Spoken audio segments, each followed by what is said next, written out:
Clever Cindy was a sly and mischievous fox. One day, she sneaked into a chicken coop and stole a fat, juicy chicken. Holding it tightly in her jaws, she dashed away, making sure no one could catch her. She ran and ran, crossing fields and rivers until night fell. Exhausted, she reached a small hut at the edge of the forest and knocked on the door. A kind-looking couple opened the door, startled to see a fox standing there. "I am Clever Cindy the fox. May I stay in your hut for the night?" she asked politely. The couple hesitated before replying, "We're afraid we don't have any spare rooms to accommodate you." "That's no problem at all," Cindy said with a grin. "I can sleep under the bench." After a moment's thought, the couple nodded. "All right then, but put your chicken under the oven and come inside." Cindy happily placed the chicken under the oven and curled up under the bench to sleep. As the house grew silent, she opened her eyes and crept toward the oven. Carefully, she pulled out the chicken and devoured it hungrily. Once she had eaten every last bit, she gathered the feathers and hid them in a dark corner. The next morning, as the sun rose, Cindy let out a loud wail. "Oh no, my poor chicken, it's gone!" The couple, hearing her cries, rushed over. "What happened?" they asked, concerned. "My chicken was my dearest friend and now it's missing. Since it disappeared in your home, you must give me your duck in return," Cindy sobbed. Feeling guilty, the couple reluctantly handed over a plump duck. Cindy gleefully took it and ran off. As night fell again, Cindy arrived at another hut and knocked. A different couple answered the door. "I am Clever Cindy the fox. May I stay in your hut tonight, along with my duck?" she asked sweetly.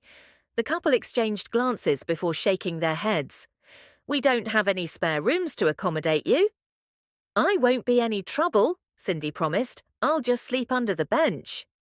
Reluctantly, the couple agreed. "All right, but leave your duck in the pen with our swans." Cindy did as she was told and curled up under the bench.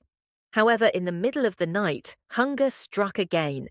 She sneaked out to the pen, grabbed her own duck, and devoured it eagerly.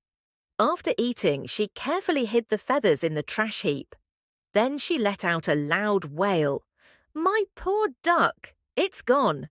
The man of the house woke up and came running. "What happened?" he asked. Cindy sniffled. "Someone stole my precious duck from your home. Now you must give me one of your swans in return." Feeling responsible, the man sighed and handed her a beautiful swan. Cindy grinned and took off into the night. The next evening, she arrived at another hut and knocked on the door. "I am Clever Cindy the fox. May I stay in your hut tonight with my swan?" "We have no extra room," the woman of the house replied. "I promise I'll be no trouble. I'll sleep under the bench," Cindy pleaded. The woman hesitated, but finally agreed. "All right, but leave your swan out in the field with our lambs." Cindy nodded and gently placed her swan among the lambs. However, in the middle of the night, hunger struck once more. She crept out, grabbed the swan, and devoured it with delight. After finishing her meal, she hid the feathers in the trash heap and began crying loudly. "Oh, my swan! These people have stolen it."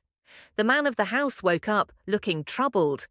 "We didn't take your swan, but we feel terrible. Please accept this lamb instead."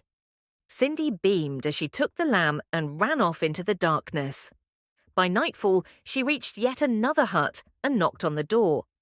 "May I stay here tonight with my dear friend, the lamb?" The owner frowned. "We don't have any space for you." "I'll sleep under the bench. I won't bother you at all," Cindy assured them. Reluctantly, the owners allowed her inside. "Leave your lamb outside in the garden," they instructed. Cindy obeyed and went to sleep. But as always, hunger struck at midnight. She tiptoed outside, pounced on the lamb, devoured it, and returned to sleep as if nothing had happened. The next morning she wailed once more. "My lamb! It's gone. You must give me something in return." The elderly man sighed deeply. "We didn't steal your lamb, but take this sack. Inside is our troublesome daughter-in-law. She's been nothing but trouble." Overjoyed, Cindy slung the sack over her back. This time I've got the biggest prize yet, she thought as she ran away. But as she hurried through the woods, the sack suddenly burst open.